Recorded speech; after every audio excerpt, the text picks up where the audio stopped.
Hello and welcome. Today I am working on a 12 by 24 inch gallery wrapped canvas from Michaels. I am doing the last commission for my friend. So to remind you, I did the 2 blue and gold paintings for her. So this is for the same person. She picked out the colors that I'm going to use today. I made this custom pink base using Artist Loft light pink and Amsterdam light rose. And I added a little bit of titanium white and some extreme sheen rose quartz. If you know, you know. But I'm going to finish stretching out my base, then layer my colors in the center of the canvas and use my hairdryer to blow them out. I'll let you enjoy this acrylic painting, and I will talk to you again during the wet result.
here it is. I love the base. I love the cells popping up. I love how the metallic purple is interacting with the custom light pink base that I made. I love the purple cells. This right here is my favorite part. You see how the metallic purple is interacting with the pink, and it's sort of created this gradient of color that's so pretty. I feel like I used a little bit too much light blue, but I thought I layered the same amount of each color. And the original, like when I first blew it out, I love the petals of the Dutch pour, but I wanted a little bit more movement and coverage because we agreed to have just moderate negative space. And I think this is the perfect amount of negative space.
So I moved this down a little bit just to give it more flow, and I think that's the perfect, that was just the flow that it needed.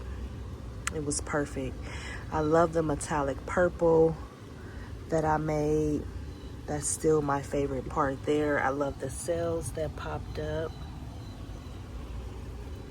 Yeah, so this is completely dry. And the only thing I need to do now is sign it and add a couple layers of varnish. But it's about to rain now, so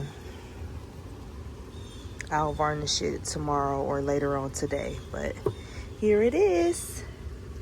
Thank you for watching.